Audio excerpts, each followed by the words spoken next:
Today we are going to be reacting to SANS and NESS. Represented by a font. What font SANS would you be? theme, Take a yo. moment and put your font in the comments. I'm really curious to see what everyone has to say. Maybe Alright, if you were what font would y'all be? What font would y'all be? Real shit. I think I'd be Papyrus. Bro, me and Papyrus, bro, Papyrus is literally me on Undertale, so I gotta say Papyrus. find a couple new cool fonts to use. SANS is pretty bored cool. with old Calibri 11. And with that out of the way, it's time to talk Undertale. Now, I don't think I've ever gotten this many requests to cover a game. Well, except for FNAF.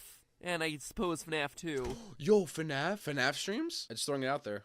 FNAF streams, bro. Oh, and then there was FNAF 3. Wait a minute, should I be worried about something here? Anyway, across the board on YouTube, Reddit, and Twitter, you all have wanted Undertale. And honestly, I'm glad you brought it to my attention. True loyal theorists will know that Earthbound is my favorite game of all time. So a self-aware RPG in a similar style? Oh man, it's like a gift from the indie gaming heavens. Undertale is a game where every character, from Goat Mom to Grind Fodder, Goat bomb me. That's Shorty right there. That's my girl. Watch the way you fucking talk about her. Has a sympathetic design and unique personality, motivations, goals, fears. Whether you're saving or slaughtering them, the game makes you feel something every time you enter an encounter. But to me, one character stood out amongst all the rest. SANS. Yes, bro. Bro, same here. This dude literally just teleports, and during the fight, he's literally teleporting you during the fight. And he has Kamehamehas on command, bro. It's just fucking crazy. Named after the font Comic Sans, hence all the font references at the beginning of the episode. If you haven't played Undertale, I'm sure that was a really weird opening. Anyway, SANS is...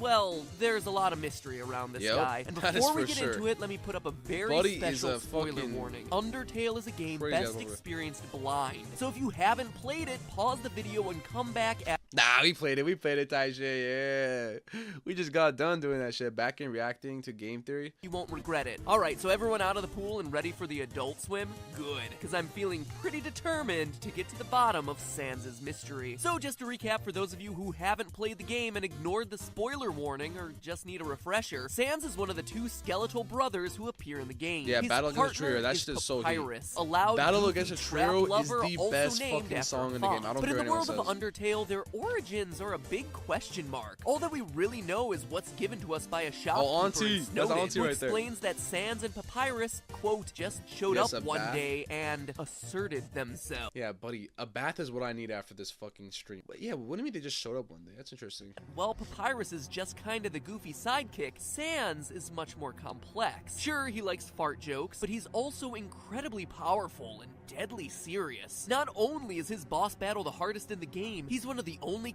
Is it though? characters to have I beat it in 6 tries, come on. knowledge and power over space and time. He often takes shortcuts around the world through ridiculous routes, even walking through walls. He also acknowledges that he's only one of infinite versions of himself, making self-aware What? Infinite? Oh, that doesn't make sense because there's so many timelines. of the various timelines that you've played through in the game. He can even count the number of times he's killed you. He only got to 5 for me. That's all I'm saying. Acts like an arbiter in this world, passing out judgment on the player's actions in the game, even explaining the secrets of EXP and love, or execution points and levels of violence, just to clarify. In short, he just doesn't quite fit in with the rest of the world of monsters. But then what? Or who is he? Well, the idea that he doesn't belong in Underworld seems to be correct. The evidence seems to point to the fact that he was, in fact, formerly a surface dweller. In the true pacifist ending of the game, as the group looks out onto the horizon, Papyrus asks SANS about the giant ball in the sky. SANS says, quote, "We call that the sun."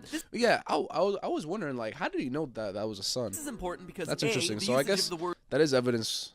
For sure. B, and knowledge of the sun shows that SANS has a kinship or knowledge with other humans, and B, that despite he and Papyrus both being skeletons, are supposedly brothers, and apparently appeared in Underworld at the same time, they clearly have two Shit don't add up, bro. Shit don't add up. Why would Papyrus not know the name of the sun, but SANS would? We get further clues as to SANS' origin as we hear him say multiple times that he wants to go home, or go back. Yeah, he says as much I remember during his this. dinner date scene at the Metaton Hotel. He notices that the player must want to go home and says, quote, "I know the feeling." He then continues, "Maybe sometimes it's better to take what's given to you," as though he ended up in Underworld by accident. And in a genocide run during his boss fight, he says, quote, "Look, I gave up trying to go back a long time ago." I wonder where end back quote. is. And before you say he means going back to the surface world, that's clearly not the full story. His very next That's what I'm line saying. of Like, I dialogue don't think it's just like, I don't think you just want to go back to like the fucking world and shit. Like, there's something he came from type shit, though. is, and getting to the surface doesn't really appeal anymore either. Keyword Yeah, exactly. here is either. Yes, he seems to hail from the surface and wants to go back, but based on his dialogue, he no longer considers it his home. It's as though the surface world he once knew is gone, as though he's from a different time. It's pretty intriguing. So we're left with a being that appeared out of nowhere, presumably from the human surface, but from a different time period, who seemingly has the power to teleport. That's a lot of questions and I don't know why this motherfucker But here's where teleporting things shit, get yo. really Breaking the interesting. physics and shit. SANS has a hidden workshop that takes a fair amount of searching to find.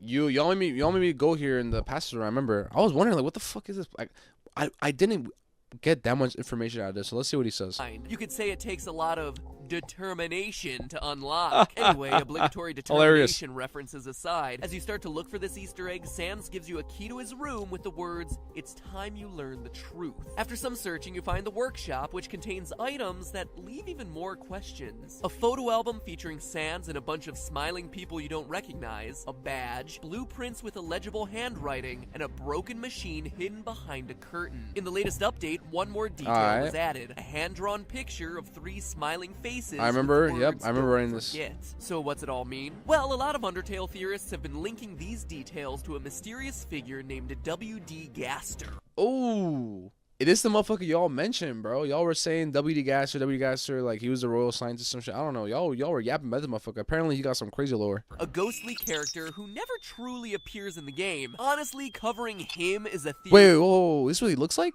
Ghostly character who never. Yo, Chad, this is what he looks like? Yo, I'm not gonna lie, that's a sick design. He looks melted though, like the top part of his face.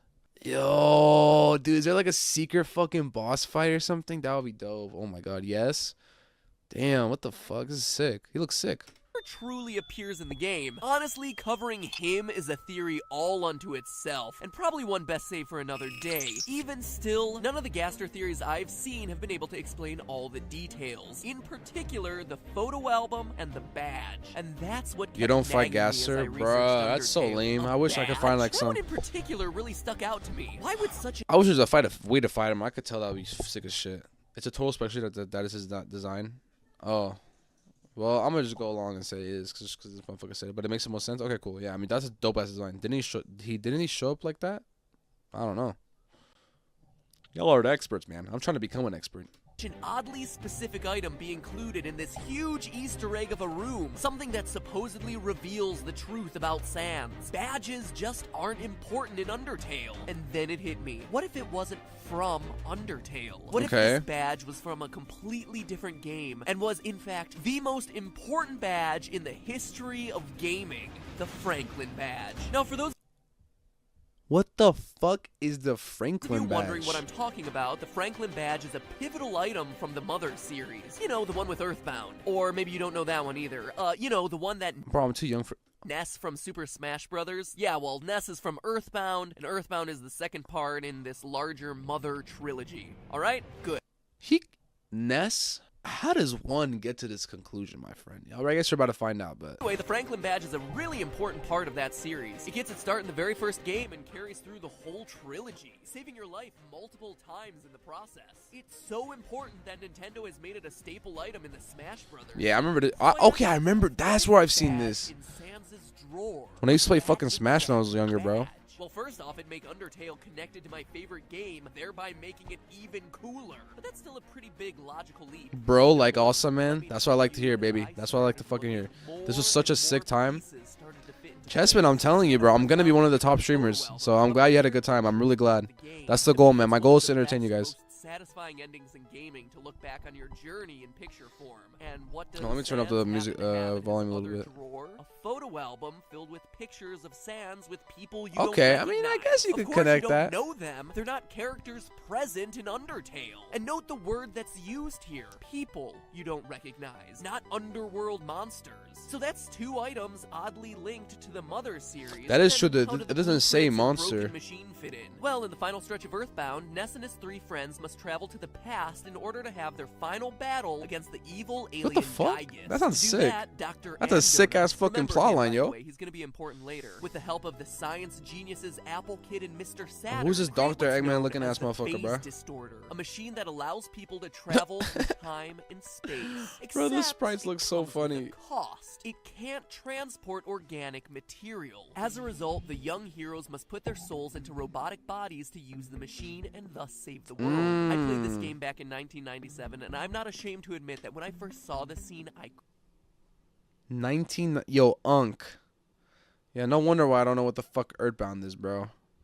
Unk, 1997? Ah, bro, that's prehistoric times, dog. cried. It's devastating. Dr. Andonuts says goodbye to his son. These characters that you've grown to love and care about are suddenly promising to sacrifice their lives. For all they know, there's no possibility of them being able to come back home. It's this incredibly dark departure in the final moments of what was otherwise a fun, quirky, and colorful RPG. So what's all this have to do with Undertale? A lot, actually. But the first thing you need to know is that Mr. Saturns are known for their, let's say, unique linguistic style. That would explain the illegible Interesting. handwriting on the blueprints. And the machine, I think Ah, the it's a phase stretch, okay. distorter is behind that curtain. Now that may seem like a stretch, but it actually explains a lot. If SANS wound up in Underworld via a phase distorter, it could provide a reason for why he's a skeleton. He Okay, used the machine I guess. as organic Okay, bro, matter bro, and bro, so bro. provide a reason for why Bro, he's bro, a bro, skeleton. bro, He bro, used bro, the bro, machine. bro. That is a fucking cursed image, bro. Dude, I never want to see this motherfucker with skin color again, bro. Please. Never again, dude. What the As fuck? organic matter and suffered the consequences. Not Okay. killing him, but turning at least part of him into a pile of bones. It Alright. also explain why I guess Sans that is makes given up sense. hope for going home. Remember, the Distorter is a time machine. By being in Underworld, he's not only in a different place, but based on how he talks, he's also in a different time, with no hope of traveling back to the time he came from. But the crossovers between Earthbound and Undertale continue. When you speak to the Apple Kid at the end of Earthbound, he's blown away by the astronomical odds of NESS overcoming Gygus, saying that he's going to continue studying the trait called courage in order to harness its power. Seems awfully similar to the same experiment Determination, yeah.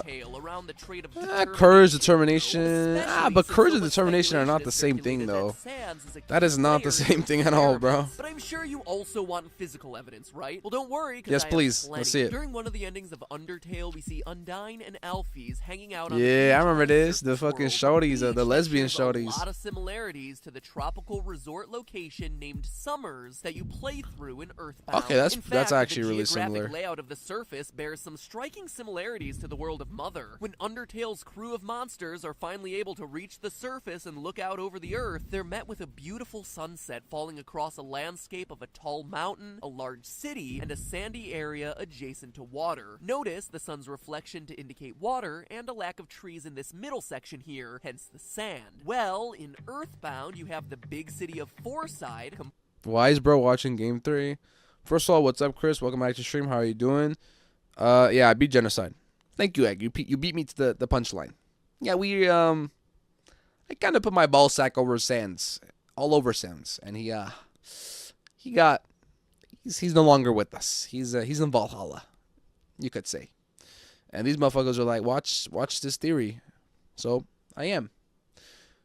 complete with skyscrapers, which you reach via a desert that just so happens to be adjacent to some water, and to the east, the mountain in Onetz, where a meteorite lands on Earth. I was Okay. on it, but if that's not clear enough for you, Mother 1, Earthbound 0, Earthbound Beginning, Earthbound whatever you wanna 0? call it, It's a had lot of prequel? names, had a map laying out the same geographic landscape, a tall mountain to the east of a large city separated by a Interesting. desert with all of it up against a coast. I don't know about you, but to me it seems like there's a definite connection between the world of Eagle Limb. Again, unclear how. I mean, sounds, that between the world of does Eagle that Land does and look the kind of surface similar. world of I ain't gonna lie. Undertale. But the strongest physical connection, the one that definitely unites these two franchises, comes from none other than Papyrus himself. Bro, what? He wears a custom-made costume known as his battle Yeah, that shit drippy, yo. body. But if you look really closely closely at the design of the armor, you'll notice some markings on the chest. Is it just a throwaway detail? Bro, that's that Polo brand. No, that right there is an exact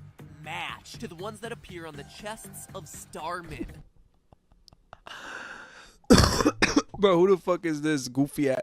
Who is this yee ass motherfucker, bro? Reporting for duty. Reporting for duty. Head boy. The most iconic enemy of Earthbound. And look at the way he stands. I always thought it was awkward until I looked at the but yeah, exactly. Both hands aren't on the hip. Curved arm and hand but that is pretty similar. Match to the curved arms of the Star. All right, come on, bro. MatPat, come on. What do you mean this is a match? Look at this shit. Bro, but like, bro, look at this. They don't even overlap correctly. In the but whatever, I'll entertain this. We have some incredibly strong proof that the Earthbound universe is somehow connected to the Undertale world, which brings us back to our initial question: who is SANS? Well, what if we took it one final step and said that SANS happened to be NESS from Earthbound, sent through the phase distorter during a test of what? What did you say? NESS, hold on. Courage, carrying the Franklin badge and his photo album in his trusty backpack. Not only do all the items in the workshop suddenly fit, but so does Sans' behavior. Remember, Sans can seemingly teleport, and NESS just so happens to have the PSI ability to teleport. Now look at the way Sans always That's fair. Hands in his pockets, directly facing the camera. It's a very similar stance to how NESS is depicted standing in most marketing for the game. It even explains why Sans bleeds when you finally hit him. He is, or at least was, a human. Oh, and finally, Sans. Yeah, that was interesting. Like, he was bleeding, which makes no sense. So I guess that's good evidence that he's a human. Let's see what chat's saying. Pause here. Papyrus made his battle body while in the other underground. He made it for a custom party, but then it never ended. Yeah. I mean, bro, he's just having fun with the theory. It's all right. Sans is Sans. What if I said I'm not Sans. I ain't that bonehead motherfucker. Sans is only I'm way cooler than I'm Gojo for real. I ain't gonna lie. Bro, my profile pic's literally me as Gojo. If y'all haven't realized. It was ketchup. I would believe that too. That motherfucker dumped all the ketchup on my fries in that first run. Fuck that guy, bro. Fucked up my fries, dude. From being an anagram for NESS. That's just a fun one. I thought it was worth mentioning. But if there was any doubt, we have to look no further than the creator's previous work. Toby Fox, the man behind Undertale. Hold on. So this the GOAT that made Undertale? Hey. Please type just W's in the chat for this guy. He did a great job with the music, the game, bro. Fucking this guy's goated, bro. Shout out to you, Toby Fox. You're the GOAT.